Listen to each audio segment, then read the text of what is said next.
Write that down, Fumi Saito.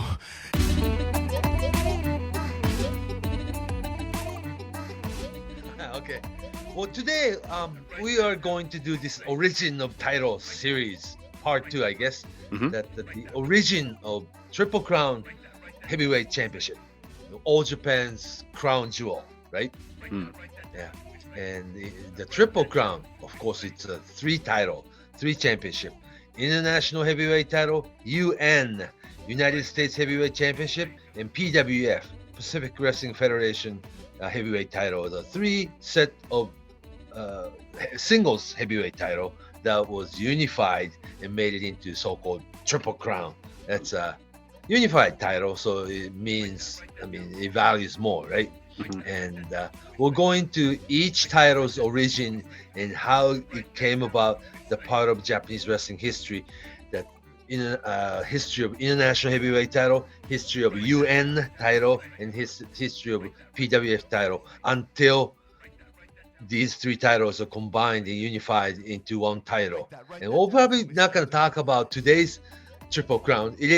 We still have Triple Crowns, All Japan's Triple Crown title, which is held by Yuji Nagata of New Japan Pro Wrestling. That's right. Yeah. So it's very interesting. It's the same lineage, and if we understand this origin of heavyweight Triple Crown or each heavyweight title, I think we understand and kind of appreciate more about this real 60, 70-year history of this title. Yeah, each title represented a little layer of that time period from the 60s, 70s, 80s. Yeah. Until they were unified. International heavyweight title was it. And UN was originally held by Antonio Inoki, when they were all together in JWA. Then the Pacific Wrestling Federation title, PWF title, was created when Jan Baba opened All Japan Pro Wrestling in 1972, which was, 50 years ago. So let's start with international title. Okay, let's get right into it.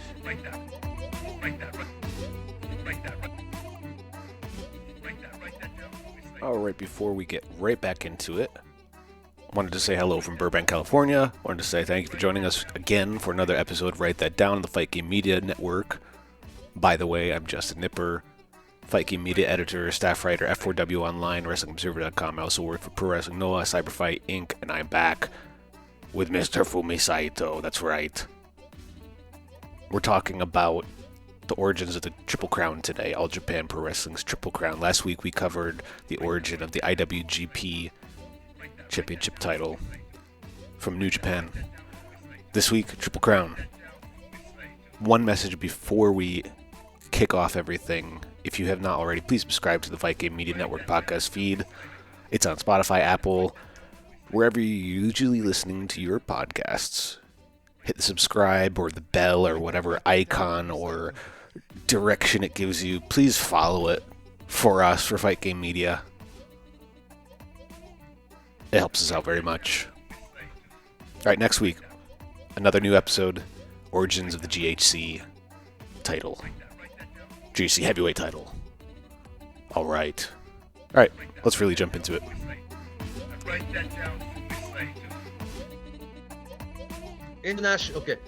Triple Crown, International Heavyweight title, UN, United National Heavyweight title, and PWF, Pacific Wrestling Federation Heavyweight title.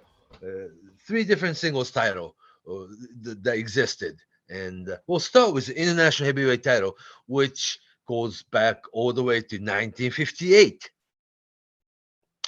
That's a long time ago. It's a very long time ago. So this is before All Japan Pro Wrestling.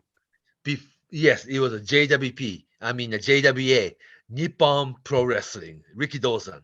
The origin was 1958, August 27th of 1958. Ricky Dawson beat Lou Thesz in Los Angeles. That was the beginning of International Heavyweight title. Was one of the big monumental matches in Japanese wrestling history. Yeah, which was actually very, very controversial. When August of 1958, though, okay, Rikidozan beat Luthez at Los Angeles Olympic Auditorium, and it was actually announced at the beginning. Rikidozan beat Luthez for the World Heavyweight title, announced in Japan. World Heavyweight title, okay? And August of 1958, actually, Luthez wasn't even world champion. So there, when they talk about World Heavyweight Championship, World Heavyweight title, you automatically feel that think that it's NWA, right? National Wrestling Alliance World Heavyweight title, right? I mean, you associate with Luthez. Sure. Yeah, but actually, Luthez wasn't even the champion of NWA World title in August of 1958. He dropped the title to Dick Hutton in October of 1957. So NWA champion was Dick Hutton technically at the time. But Rikidozan and Luthez single match took place in summer of 1958, and Rikidozan beat him. And the Japanese press through JWA, Nippon Pro Wrestling, they announced the news that Rikidozan beat Luthez finally for the World Heavyweight title. And then the very next day, UPI and AP, you know, the Newswire, I mean, real Newswire, they reported it. It was not even the world title match. It was not, in fact, it wasn't even main event. Non-title bout, Rikidozan beat Luthez. Like, what, right? It's because UPI and AP, Newswire, outside of wrestling community, huh? And that's mainstream news, Associated Press. Yeah. But they reported it that like a contrary to Japanese news report, that it seemed that the single match between Luthez and Rikidozan happened. Okay, because Japanese newspaper was there, and they weren't sure if they announced it as World Heavyweight title match.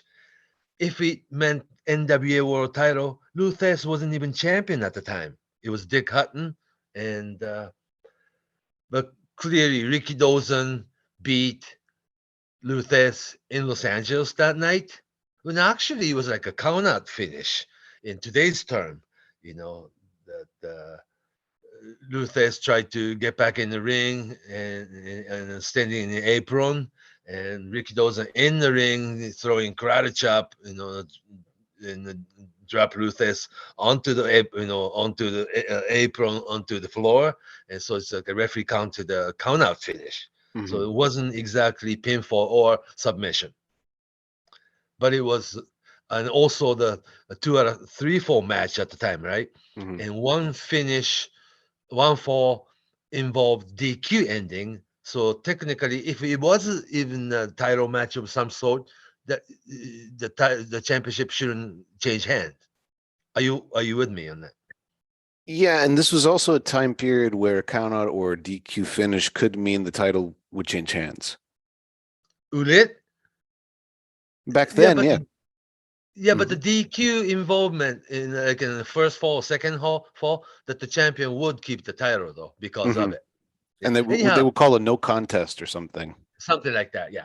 But so it was really controversy ending at the building too. So it wasn't like a two sets of pinfalls or submission, anything like that. But seemingly Rikidozan beat Luthez that night 2-1 in like a 2-1, like a 2 out of 3 fall match. And Rikidozan returns to Haneda Airport, okay? And saying that, as announced previously a couple of days ago, that I beat Luthez for the World Heavyweight title. That's how I understand. Then the newspaper said, where's the championship belt, right? And he didn't bring it back, And then the explanation was that, actual physical championship belt is Luthez's belonging. I didn't get it. Are you with me on that? Yeah. There's a bit of a perception issue. Kind of, was it really the heavyweight belt? I mean, or the title match, or what was the value of that match actually in the eyes of the fans? It was gray. It was blurry. And also, see, in previous trip to America or Hawaii, the Rikidozan videotaped everything, right? Mm-hmm. On that night, as important match as this one, this was not videotaped.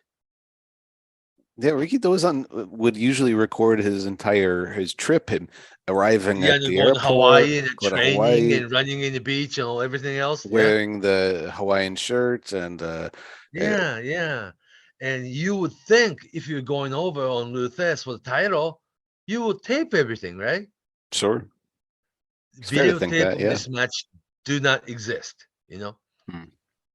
And in the NWA title lineage or the record that Luthes of 1958 was not world heavyweight champion, okay? And quickly, very next day, the Japanese press announced that it was actually international heavyweight title that the Rikidozan won from Luthes.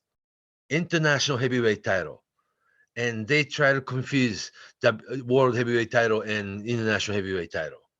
A little bit of a change in the name of the title. But also, you have to ask, is there such championship or the title belt called international heavyweight title at the time? I mean, recognized by who? I don't believe so. What year was this? This 1958. I mean, no, it wouldn't be until later that people would start using international or intercontinental. Really? Okay. Yeah, but clearly, Luthes made his very first trip to Japan back in October of 1957 as champion, and had a Korakuen Stadium match and an Osaka match and all around the horn, and had the very historical very first singles title match against Rikidozan the previous year, 1957. 60-minute draw and double count out. Other finish that Rikidozan did not beat Luthes for the world title, and made it that it is so hard to win this world heavyweight title. That made Luthes even bigger star, okay? And next year, 1958, or August of 1958, Rikidozan traveled to Los Angeles and finally beat Luthes for the title. But August of 1958, Luthes was not NWA World Champion at the time. Like 11 months before, 10 months before that, he dropped the title in Hamilton, Ontario, Canada, to Dick Hutton.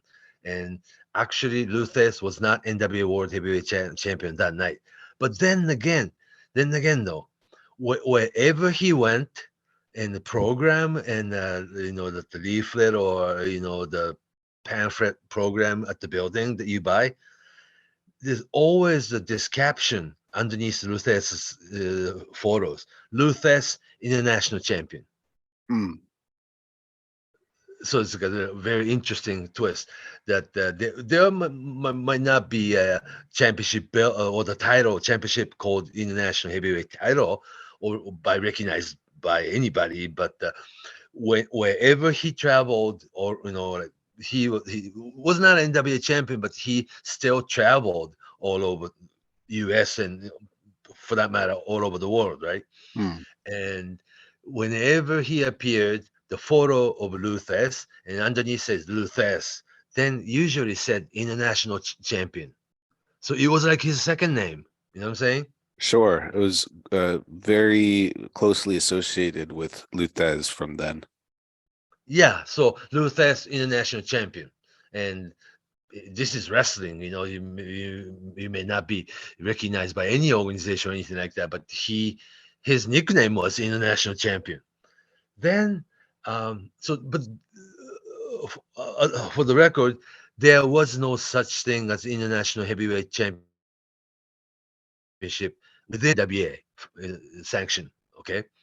But Rikidozan beat Luthez in Los Angeles that night, and the photo was taken, and the story was written, and Japanese sports paper, newspaper, Mainichi Shimbun, all these newspapers were there, and they witnessed. Yeah, well, Rikidozan beat. It was very difficult at the end, but Rikidozan beat Luthes that night, and he was already announced in Japan. See, news traveled kind of slowly over there, though. I mean, that around that time period. Mm-hmm.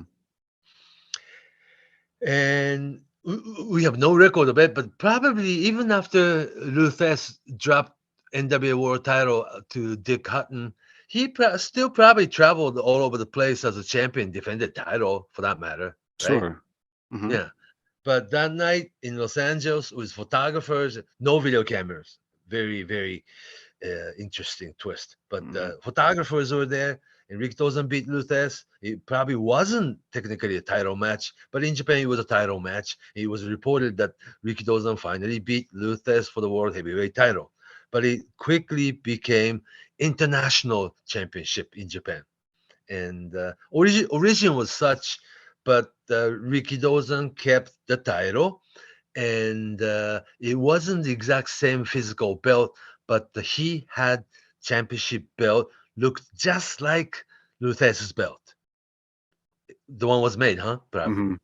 Yeah. Replica, yeah. You've seen the photos that Rikidozan wearing this Luthes design belt. Sure, it's kind of skinnier than the usual championship Yeah, like belt, medals, right? Yeah, like an actual belt with buckles. Yeah, like 30 years later, that Luthes brought it back to Japan and then gave it to Nobuhiko Takada. Remember? Mm-hmm. And it became the symbol of his UWFI. Yeah, and the Pro Wrestling World Heavyweight Championship. Mm-hmm. Something like that. But anyhow, that Rikidozan's international reign start from that. 1958. For the next 5 years, until his passing in December of 1963, that Rikidozan held this international heavyweight title for 5 years. It became household that your marquee, the championship for JWA Nippon Pro Wrestling. That's what matters. Mm-hmm. Does that make sense? Oh yeah, and it's still a part of it's the 1/3 of the Triple Crown today. That lineage still continues. Yeah, the international title. But he defended, this international heavyweight title like the crown jewel. And interestingly enough, that if you watch real old tape from like 59, 60, 61, ring announcer is announcing like a world championship match. You know what I'm saying? And it was treated like a huge deal.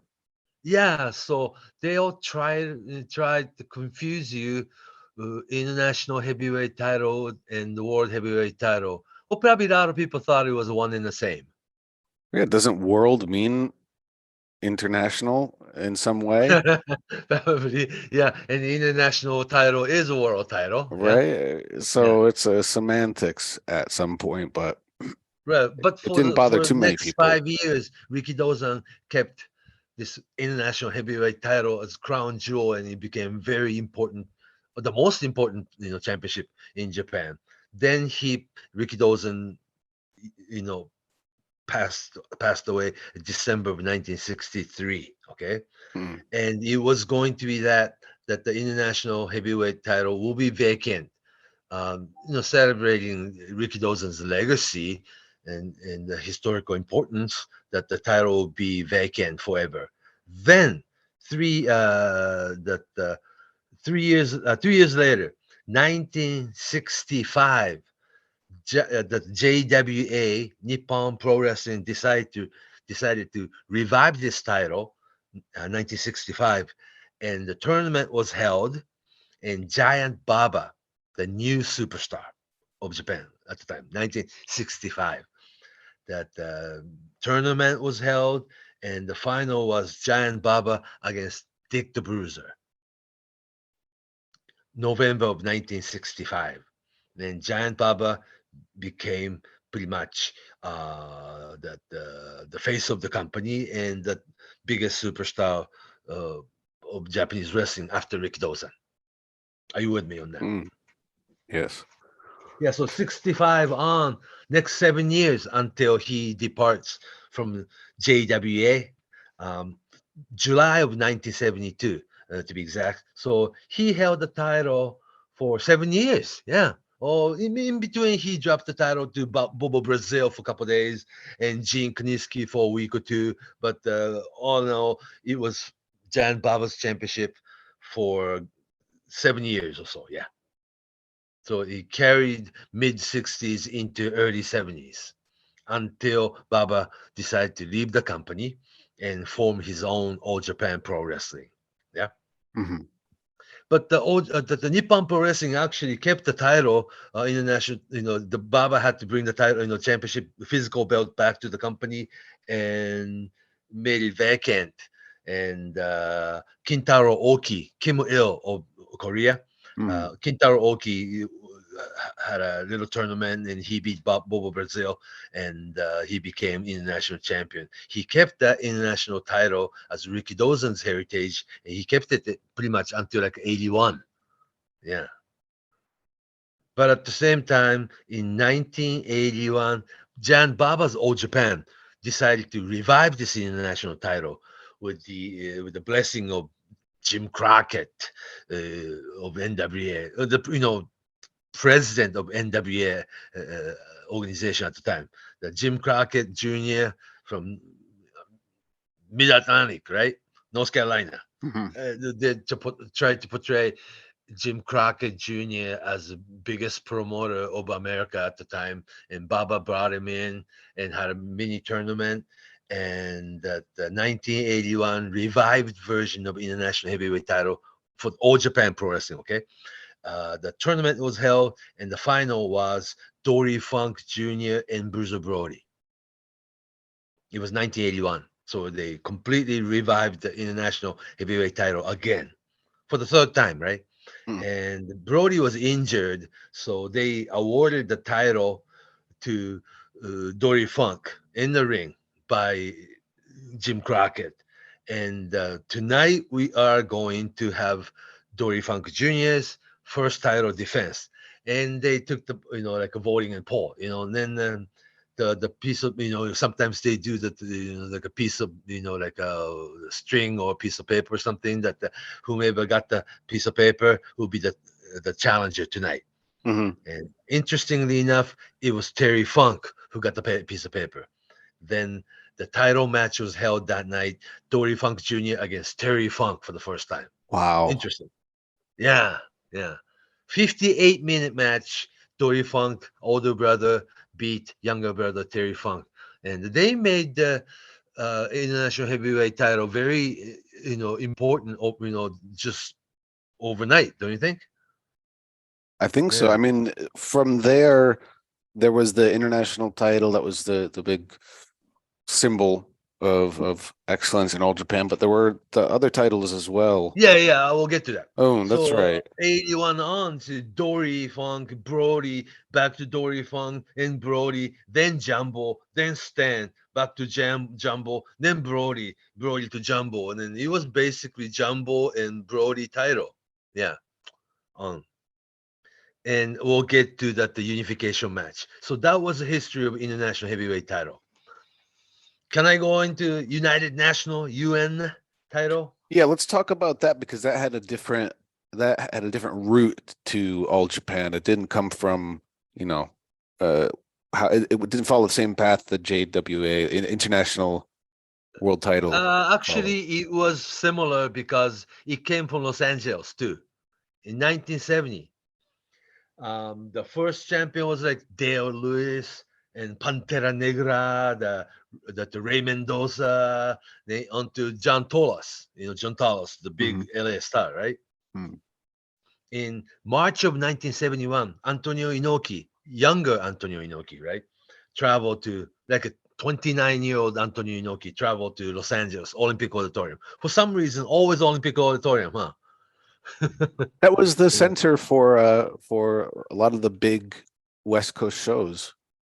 Yeah, and then also Center always stage. affiliated with Japanese wrestling company, huh? A lot of big matches happen in Los Angeles with Japanese wrestlers. from Inoki. Yeah, much like Rikidozan against Ruthless, Rikidozan against Freddie Blassie, or there was a title match like Giant Baba against the Sheik, Giant Baba against Gene Kiniski and stuff like that. And it was actually a title designed to make Antonio Inoki singles competitor, along with Giant Baba. See, until 1970, 1971, the Inoki was Giant Baba's tag team partner, international tag team match. And Inoki didn't exactly have single title for himself.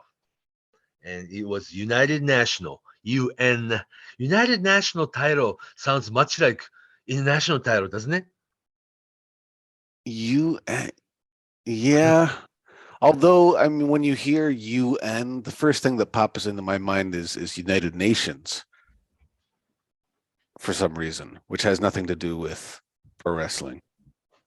United Nations, yeah, the United Nations, I know, democracy and organization, equality and yeah, but yeah. So they kind of a UN title is such a made up name, but the United National title had this flag like U.S. and Mexico and Canada and Japan. But national just means one country. Yeah, but the United National title. Well, if it was, shouldn't it be a United International title? I don't know. Please don't ask me. Yeah, if you really want to look into the semantics and the syntax of these titles, yeah, but please. This is wrestling after. Yeah, that's right. That's right. Yeah, but if people want to do that. United National title, as if there was a whole bunch of national title. Oh, there was a national champion in Georgia at one point, but anyhow, that the United champion. So it was united somehow, and the concept was U.S., Canada, and Mexico and Japan, 4 countries. Anyhow, Antonio Inoki beat John Tallis in Olympic Auditorium, March 1971, and brought the title back home to be his singles match title. What was interesting was, though, in 1971, actually it started in 69, but the Channel 4, NTV, Nippon TV, and Channel 10, NET, National Educational Channel, now it's TV Asahi, but the 2 network carried one company, both JWA. Same JWA, Nippon Pro Wrestling, but the Monday night that the TV Asahi had that primetime network, Inoki's on top. And Friday night, JWA had another, actually this was older, but the NTV had Friday night, 8 o'clock wrestling, which had Giant Baba as primetime. I mean, the main guy. So it was really confusing. One company the 2 different network channel carrying one wrestling company's 2 different shows. It eventually became New Japan and All Japan. It had to, but at the time, Inoki was on top on one show and didn't have singles title. It was about time that to create the singles like worthy championship means something, right? For Inoki, and Inoki won the title and made Baba's equal.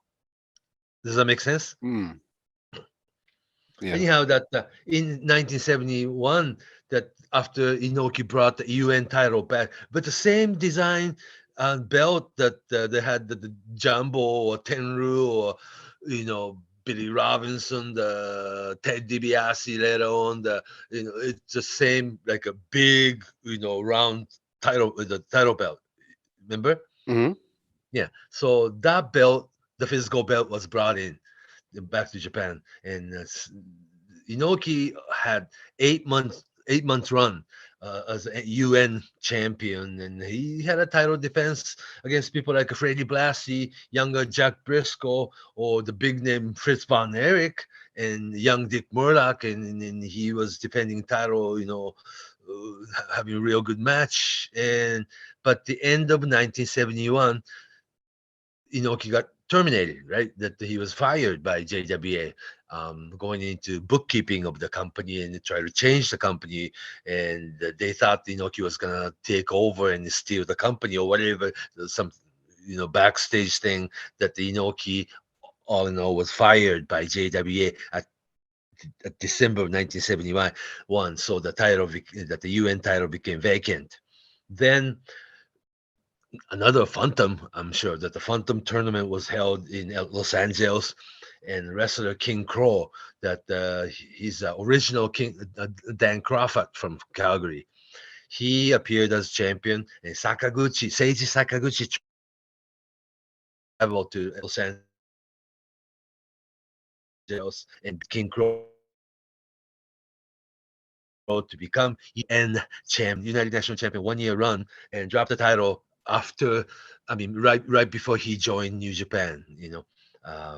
He dropped the title to Johnny Valentine, aged Johnny Valentine, but it was just teeny bit before his plane crash, right?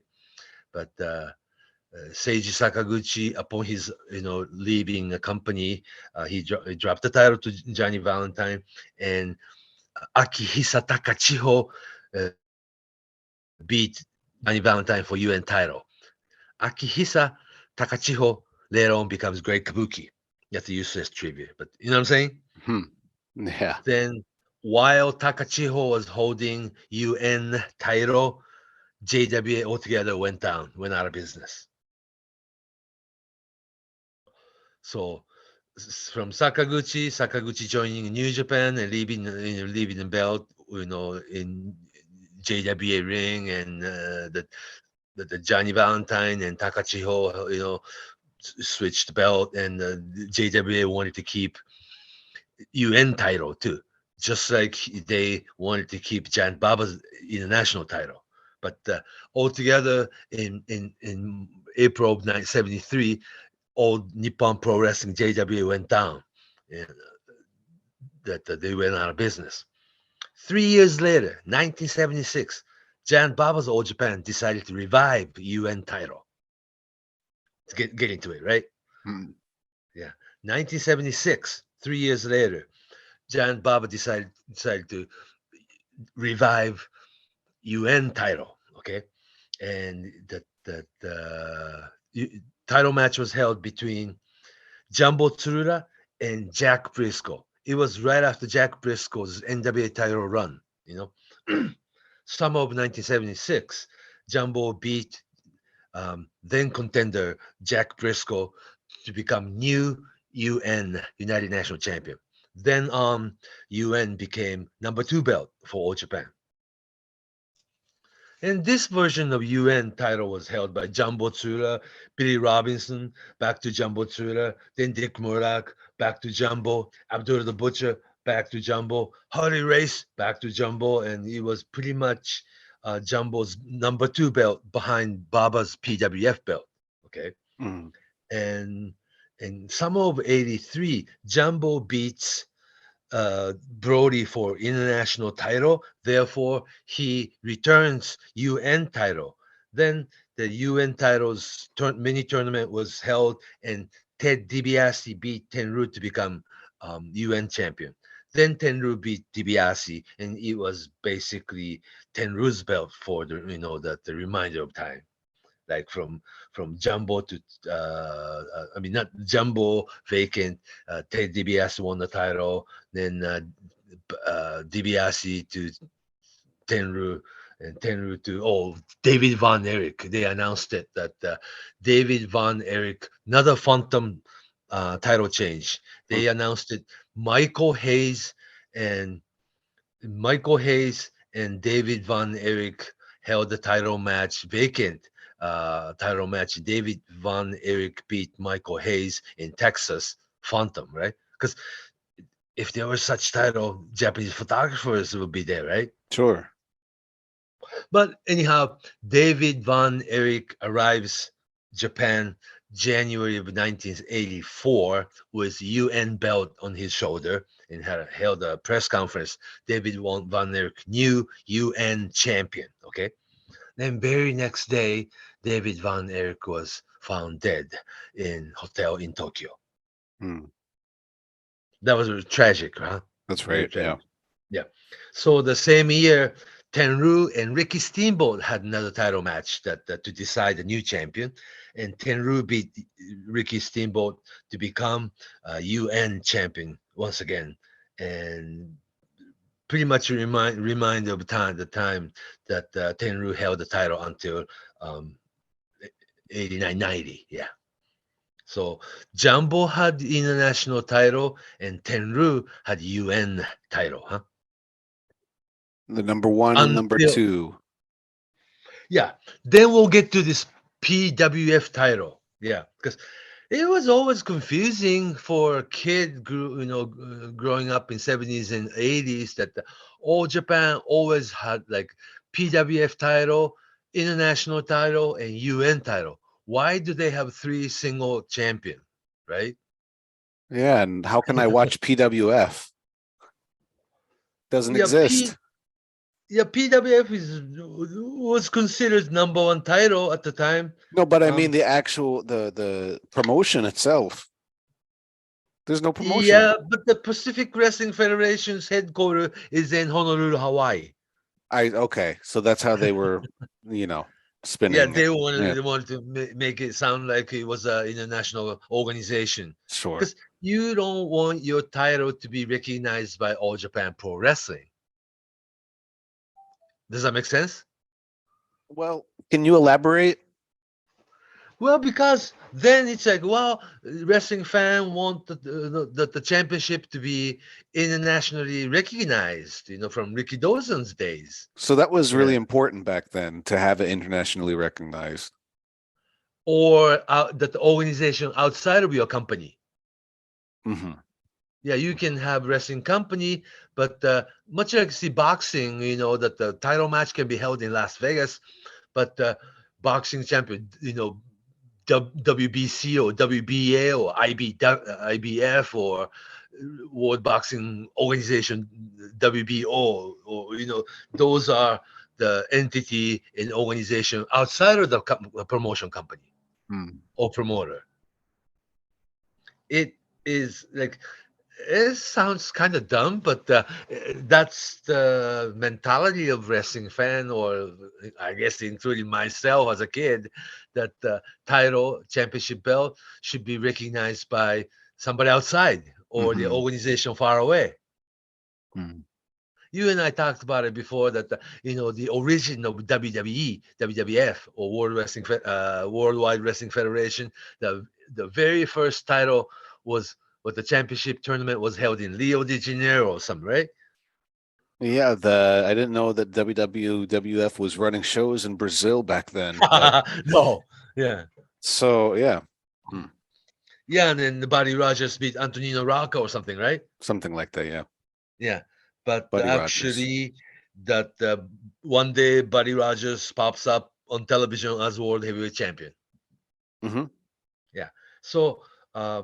upon the opening of All Japan Pro Wrestling in October of 1972, no belts yet, right? That the opening series, a tour, like with Giant Baba, the Thunder Sugiyama, the Bruno Sammartino, the Freddie Blassie, Dory Funk Sr., and Terry Funk, and all these international superstars from America, and the widow of Ricky Dawson, that Keiko Momota shows up in the ring and brought this big, nice, the wooden case, and opened the case. There goes Ricky Dawson's International Heavyweight Physical Championship belt. It was given to Baba. Use this belt, okay? Are you with me? So it's like origin of PWF is a lot like Ricky Dawson's international title too. Because they initially used Ricky Dawson's physical belt until they changed the design. But initially, the widow of Ricky Dawson, Keiko Momota-san, came into the ring, and they gave this belt. It was in the nice box that please use this belt. And then Baba said, okay, we will be holding World Heavyweight tournament to determine the first world champion.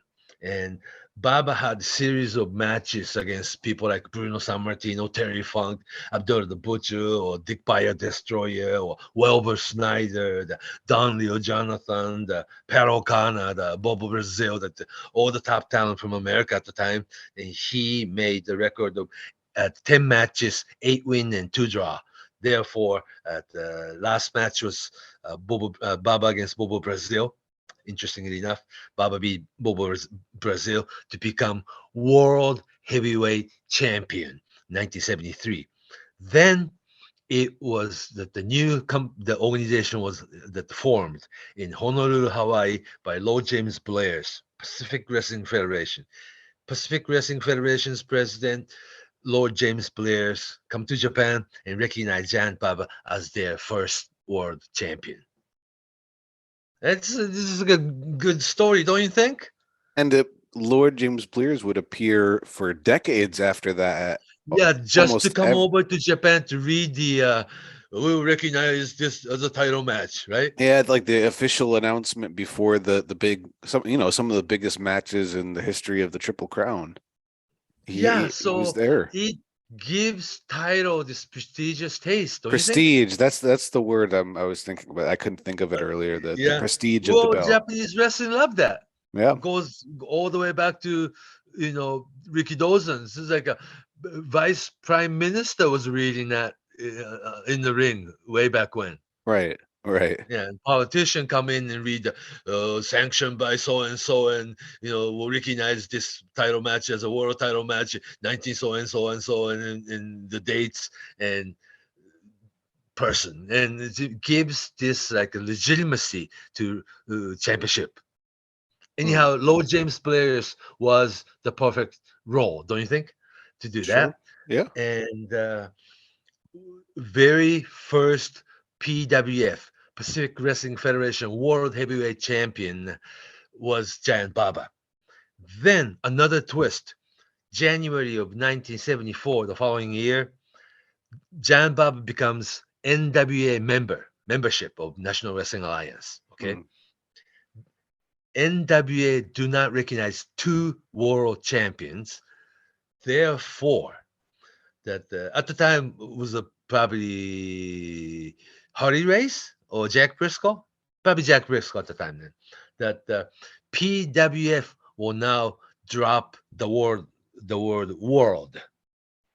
So it's not PWF World Heavyweight title. It's simply Pacific Wrestling Federation Heavyweight Championship title, recognized by PWF and also sanctioned by NWA. That gave NWA the biggest organization in the world aura too at the same time. How I just have to explain, it has to be over either 50 or 60 in Japan. That every single wrestling fan over 55 or 60, I mean, older guys, okay? Older than me almost, that every single one of these wrestling fans in Japan thought NWA, National Wrestling Alliance in America, was the biggest governing body or wrestling organization in the whole world. Therefore, NWA World was the biggest thing. I guess you could compare it to like a FIFA or something, like a real something like that, governing body. Yeah, but if they, they lecture you every Friday night over and over and over that the greatest wrestling organization is NWA, greatest wrestling organization in the world, NWA this and NWA that, it just brainwash you for next 20 years. And that's right. So I dispute that, right? Then all the wrestling fans get seriously angry. What are you talking about? NWA was the biggest wrestling organization. So, it's really hard for people to change that. You know what I'm saying? Sometimes NWA was it's a complicated history. It wasn't just one thing. Yeah. And whenever the president of NWA was that territory becomes big, much like your Bob Geigel era, or even Fritz von Erich was NWA president. Eddie Graham of Florida was NWA president, and NWA Crockett, that Jim Crockett Jr. promotion, North Carolina, with Ric Flair, that became the biggest NWA territory too. So it depends on the era and years you look at. That it varies, right? Yeah, and just the name NWA meant something a little bit different to each part of at least the North American territories. Yeah, because when I lived in Minnesota, these ringside fans, serious wrestling fan, right? They didn't know NWA. That if you lived in Minnesota, AWA, Vern Gagne's AWA was it. That's it. The biggest major league professional wrestling, and that's all. And it was an eye-opening for me, at the time.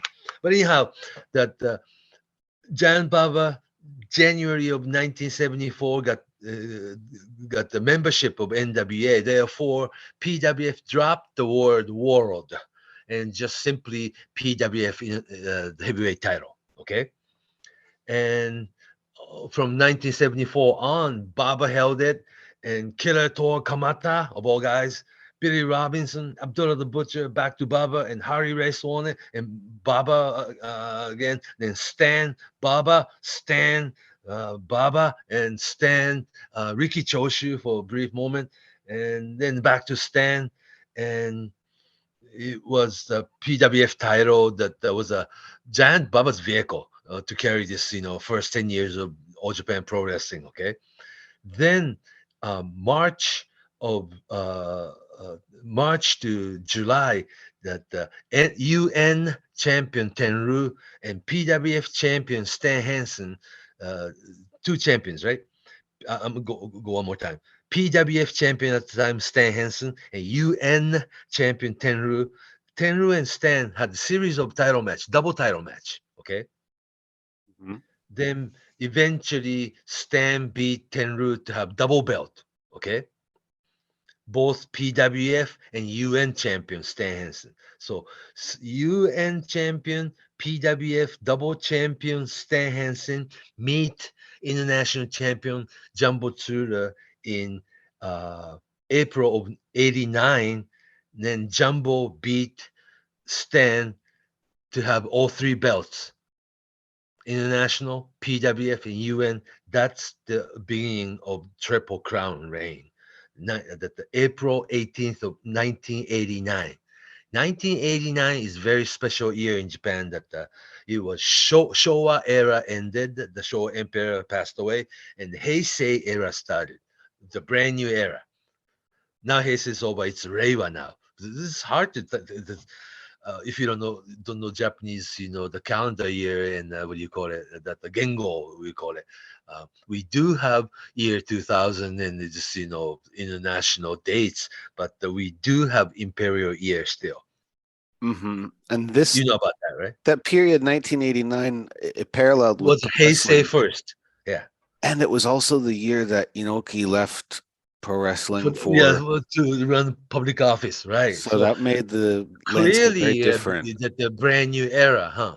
Mm-hmm. And it was also really, we saw less and less of both Jumbo and Giant Baba. Giant Baba, the owner and promoter, and kind of like your general manager in Major League Baseball or something, right? Mm-hmm. He was still active. Giant Baba never retired. But what he did was he was working 6-man tag team every night, all year long.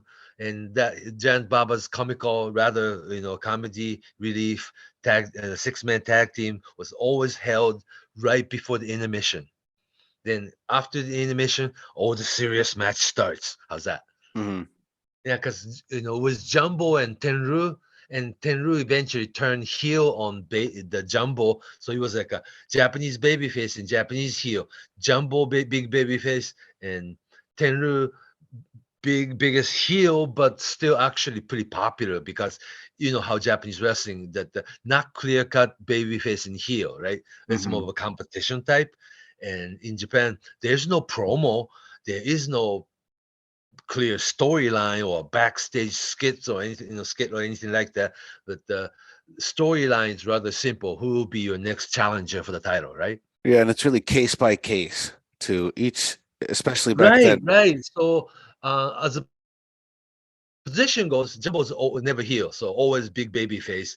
But that made Tenryu the biggest star of heel side.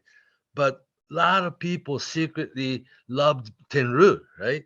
Then a lot of people secretly hated babyface Jumbo, probably, But it complemented each other.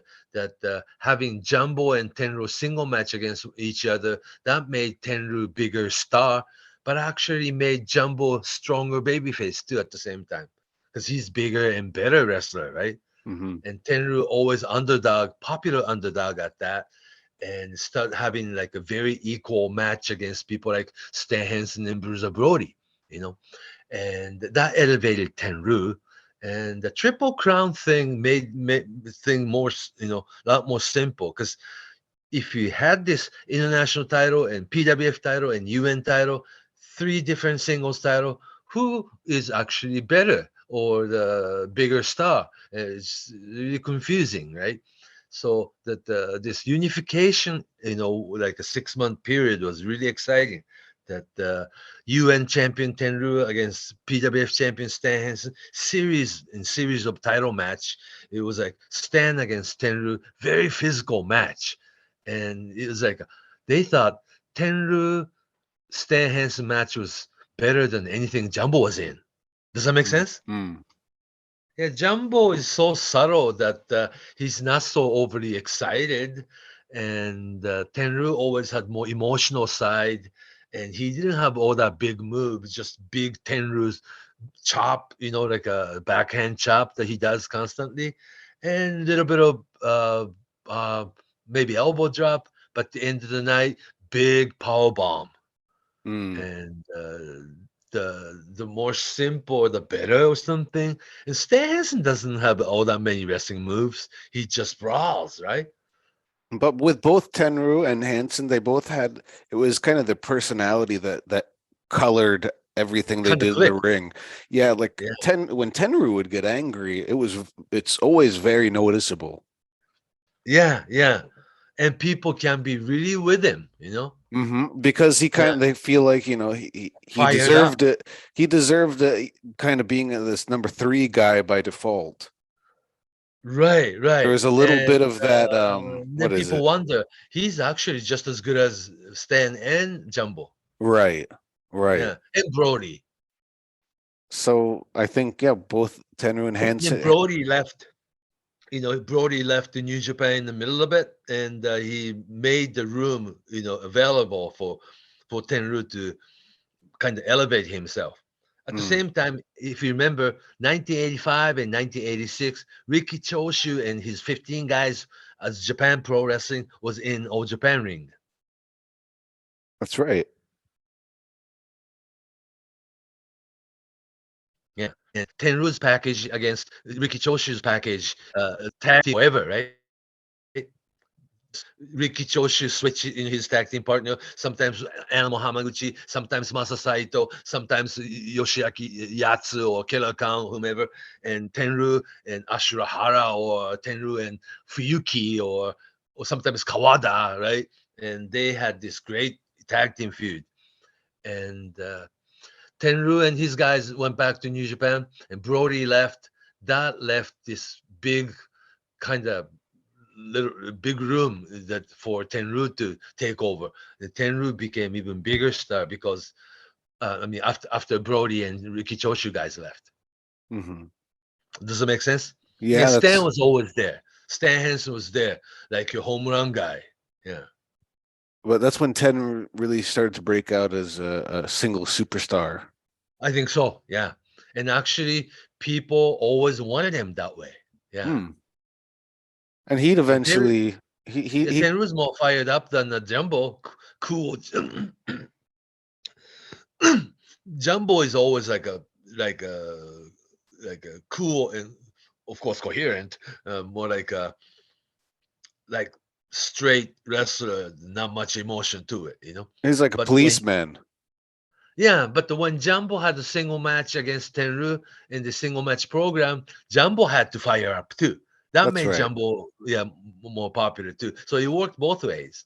Anyhow, this title unification match happened in April of 1989, the beginning of Heisei era, that double champion Stan Hansen, PWF and UN champion against international champion Jumbo Tsuruta. Jumbo beat him. That was DQ ending, but still they combined, they finally unified 3 championship belts into one.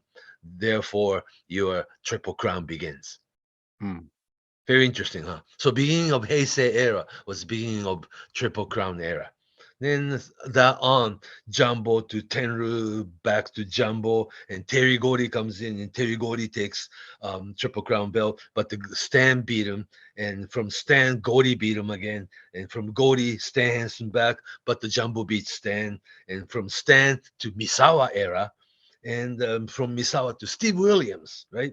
And Steve Williams, of all guys, Kawada beat Steve Williams for the first time for Triple Crown. But Triple Crown champion Kawada didn't last because Stan beat him. Then Stan, the Misawa beat Stan, and Taue, Kobashi, Misawa, Kawada.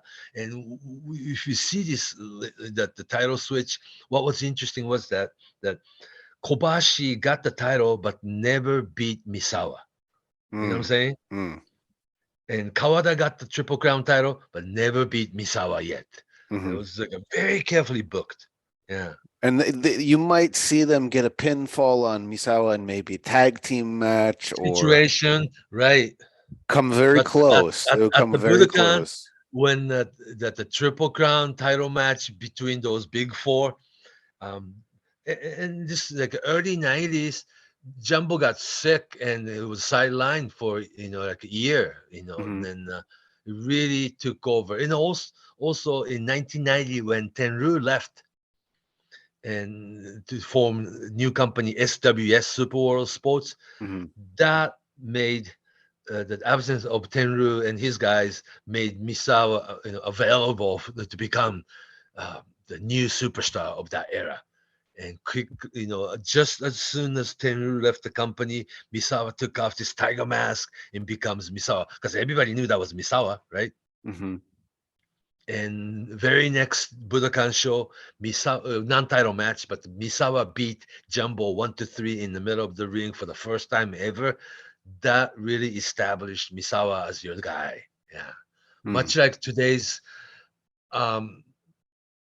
Kazuchika Okada type, or in 2000s Hiroshi Tanahashi, like you have new sensation kind of thing. Generational star. But these things are important in wrestling, Yeah. Because it was a big moment. Yeah, because same guy can be holding title forever, right? But it has to be done in the ring. That in Misawa clearly beating Jumbo really signified that that was a day Misawa became your superstar. Yeah.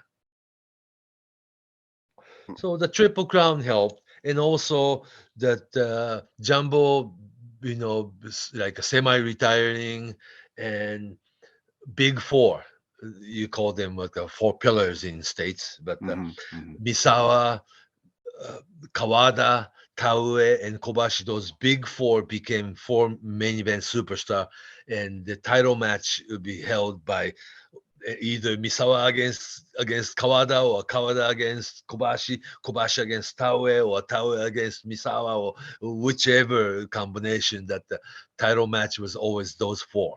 Yeah. And a little bit of Steve Williams, a little bit of Terry Gordy. Yeah. Sure. Takayama. And Stan was still in the picture. Akiyama a little bit, and a little bit later on, Vader joins All Japan too.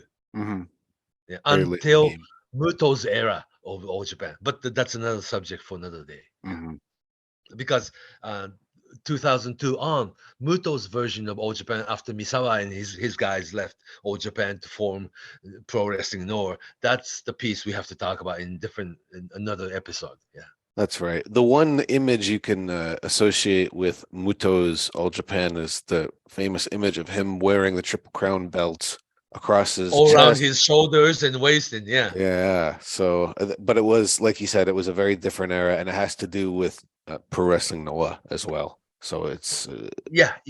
That's a story for next time. That was the formation of Triple Crown and the Triple Crown era, and we need to note that point out one more thing, that by 1989, that this such a pro NWA, that this the big association with American big promoters, or the NWA World Champion coming into All Japan, like from Dory Funk to Terry Funk to Jack Briscoe, Hardy Race to Ric Flair, and all the way to Ricky Steamboat or some.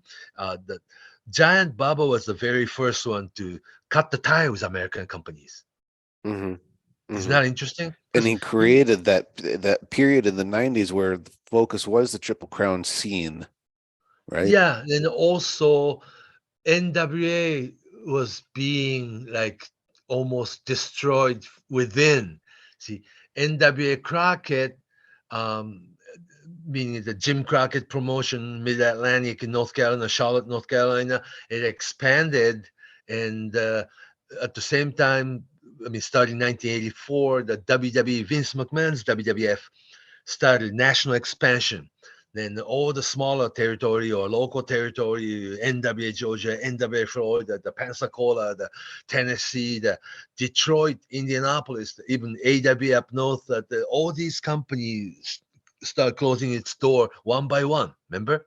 Mm-hmm. Then NWA Crockett promotion, Jim Crockett promotion with Ric Flair and Dusty Rhodes and Lex Luger, Sting, the expansion was there, but they ran out of money and finally sold the company to Ted Turner's, empire, and this NWA Crockett promotion became WCW, World Championship Wrestling. Therefore, all through 90s, WWF, now it's WWE, of course, and WCW out of Atlanta, and they'll eventually have Monday Night War. But that era, the two major legal professional wrestling, Vince McMahon's WWE to Ted Turner's WCW, that era has begun. By then, Giant Baba sensed that there's no point of to be affiliated with any American companies, right? Mm. And they had Stan, they had Dory Funk, and other individual affiliate that can bring in all the existing American talent. That's not with WCW or WWF. 90s period of All Japan wasn't just four pillars, that the big four: Misawa, Kobashi, Taue. What did I say? Misawa, Kawada, Taue, and Kobashi, right?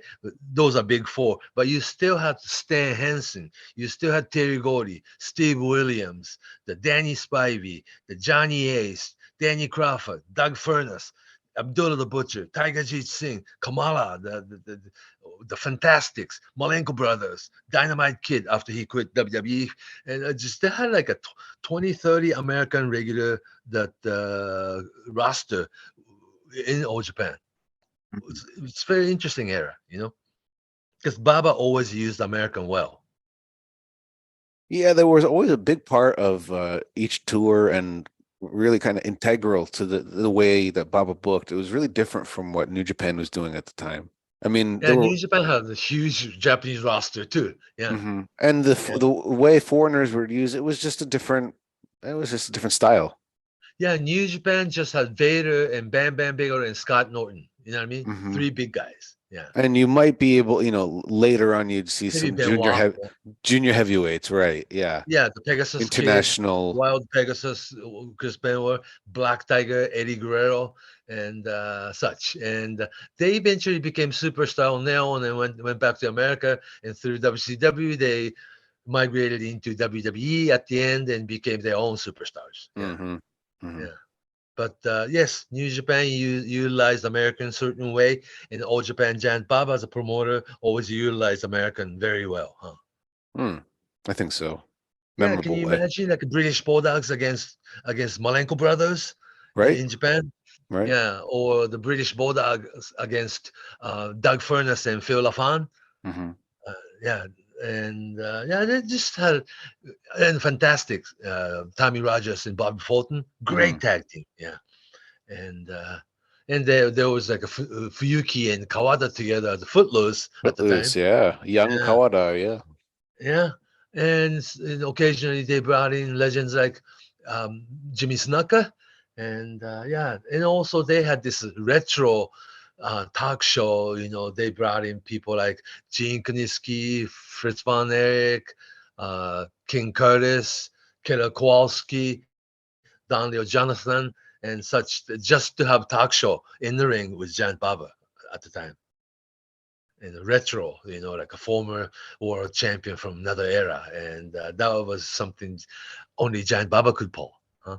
Was that the one that you were translating at? Yeah, I guess, yeah. I wasn't going to get to that, but yes. In the ring. Yeah. You were the translator for that. You were in the ring with the Kiniski and Baba. I was honored. Yeah. I've seen the pictures, people. It's true. Fumi was there. No, that's not. I'm not talking about myself. But no, I know. That was Giant cool. Baba. Yeah, it was like a big kind of talk show talking about the JWA days and. Yeah, and then a different era, but the older fans and also reading-oriented Japanese wrestling fans love this, retro, former giant, superstar from another era, and it was good that I wouldn't have met Gene Kiniski or Killer Kowalski, Don Leo Jonathans, and people like that, Mm-hmm. That was 1991. 90, 91, 92-ish, yeah. And Dick Baya Destroyer came back, every summer until he really had his retirement match in Japan. Yeah. Mm-hmm. So this history is very important, and All Japan has a very loyal fan base. Stan Hansen told me one time that grandparent and parent and kid, like a 3-generation of wrestling fan, gather and come to Budokan. Isn't that interesting? Mm-hmm. Yeah. Very unique. Yeah. It's a good night of wrestling, and Terry Funk grew old in front of the audience. That's right. Yeah. Yeah. He had a first retirement, but he came back, and he always had that the former world champion like Hardy Race and Nick Bockwinkel always came back for a short tour. Mm-hmm. And actually, I believe Nick Bockwinkel had his last match in Japan. And he didn't really announce retirement, but he never wrestled again after 87, 88. Yeah. What we should also probably mention is even until today, the current version of All Japan, that when they have the announcement for the Triple Crown, even today, Dory Funk Jr. is announced as president of PWF. That's right. Even he hasn't. And somebody else will read it, and right. On behalf of Dory Funk Jr., PWF president. Right, they do that still. Mm-hmm. There have been in recent years. He still sends in videos, like what. Yeah, like a video letter. Yeah. So that tradition is still well kept, and the belts were just out in public a few years ago. I'm not sure about the current management, though. Because they. Well, that's a different story. That's a different story. If they really understand the legacy of these, former superstars or the history of professional wrestling. Yeah. Mm-hmm. But the Triple Crown is there, and what's interesting is that now that New Japan is sending some talent to today's All Japan. And then Yuji Nagata of All Japan beat Kento Miyahara to become a Triple Crown, and he's a Triple Crown champion, New Japan wrestler. The history is very interesting, huh?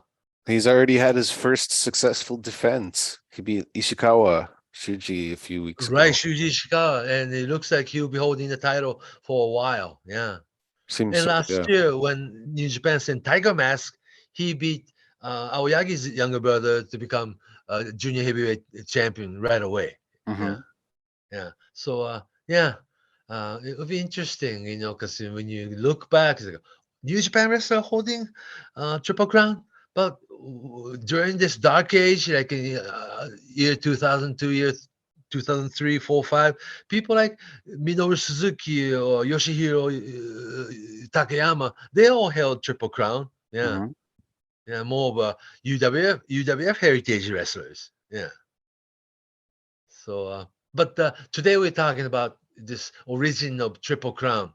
which we have to talk about the origin of International Heavyweight title and Pacific Wrestling Federation title and UN, United National Heavyweight title. They each had very long history. Yeah. Yeah, and it helps if when you understand the lineage, you understand how important some certain matches are, depending on the characters involved in the matches. And also now they use this unified one belt, big belt that they designed recent years. But up until a couple years ago, they were using this international title, PWF title, and UN title, very same physical belt. All these historical champion was holding, like with their sweat in it. You know, the Jumbo, the Baba, the Stan, the Brody, the Dory Funk, the all these historical superstars actually held that belt, very same physical belt. That's right. Yeah. So the championship belt is very important. Yeah. Yeah, the All Asia titles are still like that, right? In All Japan. Yeah, Asia. They changed the belt to new design now. Yeah. Yeah. Oh. Yeah. Right. That Asian tag team belt was held. I mean, goes all the way back to like 60 something. Yeah. That the Inoki held it, and Baba held it. All these other people, I mean, actually held up title and then wore on their waist, and the superstars sweat in it. Yeah. So it's important. And better than any jewel, don't you think? I think so. Yeah. Yeah. I mean, for some, non-wrestling fans, championship belt in wrestling don't mean shit.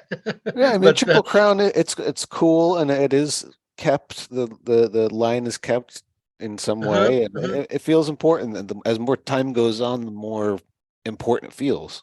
And also, it was, some people still call like international title NWA and the NWA international title. It wasn't though, really. It was JWA Ricky Dawson's international title onto All Japan Giant Baba's All Japan the international title. So it was nothing to do with NWA. And funny enough, that the Giant Baba was the first promoter, the major promoter, the worldwide promoter that really cut the tie with NWA concept. Yeah. And it was the Triple Crown that really highlighted the non-NWA relationship. It was right. I think so. Yeah. It was All Japan. Then, and in his evidently that the NWA National Wrestling Alliance, that goes back to 1948. That went out of window too, because NWA was no longer when WCW was formed. Yeah. And WCW would form a relationship later on with New Japan. New Japan Pro Wrestling, yeah, it's interesting. And they try to revive the NWA title, and that the second annual G1 Climax tournament, the title match was held between Masachono and Ravishing Rick Rude to determine NWA revived version of NWA World title. Oh wow, it's like NWA title in New Japan ring. I was going like, wow, it's like I have to remember this. I know it gets confusing, doesn't it? Yeah, very confusing. Yeah. Yeah. Yeah, but the 90s fan, like an older fan at the time, says, I don't think this NWA is NWA. Right. Yeah, there'll be a cutoff line. Yeah, but that's kind of like your history class in high school that you can't remember at all. Yeah, you have to make the chart like Keno. You have to make the chronology chart. Nempyo chart. Yeah. You have to write it out year by year and memorize it. And basically, wrestling fans are pretty good at it, though. Yeah. Yeah. Yeah. Because, if you ask somebody from Tennessee or Dallas, Texas, that they'll tell you everything about world class and Tennessee unification. If you remember Kerry Von Erich and Jerry Lawler program. Yeah, I think championships are a way of remembering generations or certain eras in pro wrestling too. Yeah. I think it's today's WWE US title. They claim that the origin of United States Championship goes all the way back to Harley Race or something. Mm-hmm. Yeah. I don't know which lineage, but yeah, because there were more than one U.S. title at the time. But yes, history is very important. Yeah. Well, if people have any questions on Triple Crown or anything else, Anything else? Yeah. Yeah, where can we reach you? So we covered the IWGP, we covered Triple Crown. It was history lesson.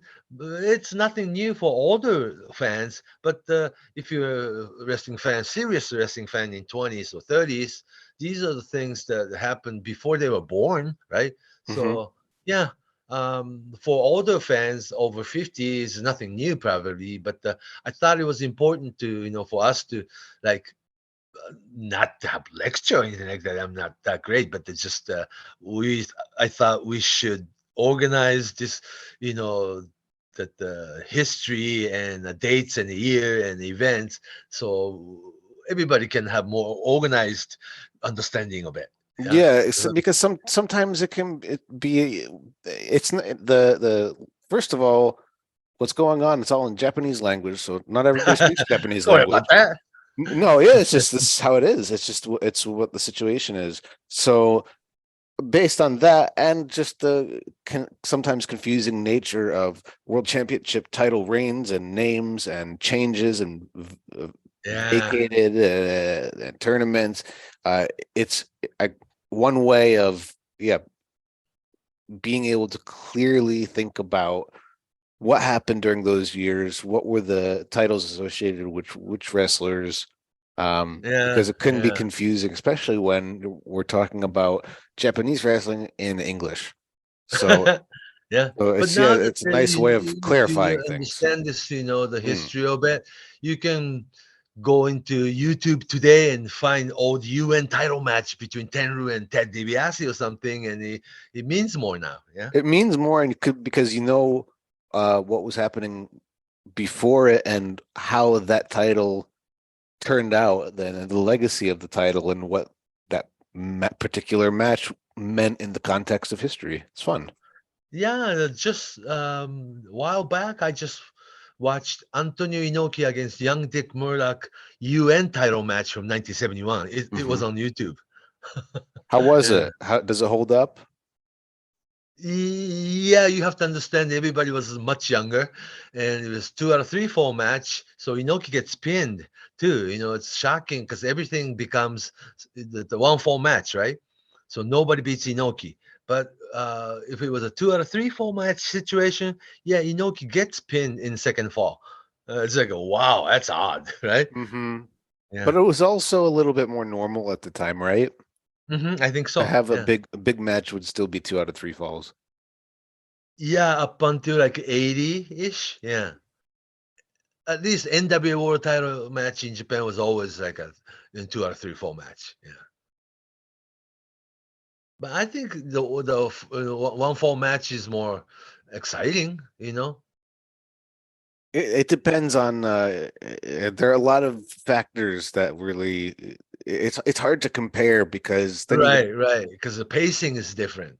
And I mean, look at Lucha Libre. I mean, a lot of it is based around the 2 out of 3 falls. Right, idea. That too, right. And the 2 sets of pinfall taking place at the same time. Sure. Yeah, simultaneous pinfalls. Crazy, yeah. So it's like a different form of art altogether. Yeah. But so we learn a lot from that too. Yeah. And if stop learning. If people did have questions, yes. Where can we reach you? On Twitter at Fumihiko Fumihiko Fumihiko, or just Fumi Saito on Facebook. Please message me first. And on Twitter, I'm at Justin M. Knipper, Knipper. And that's it for this part of our championship origin series. And next time we'll talk about GHC heavyweight title lineage. And it all connects. There's a lot of what we were talking about. It all blends and it all strings together. So we'll talk about that next time. So I guess until next time. So long from Tokyo. Write that down, Fumi Saito.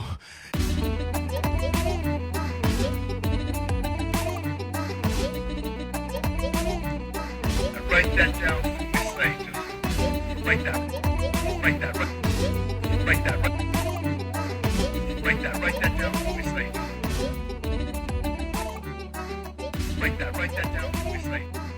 Write that down, Fumi Saito.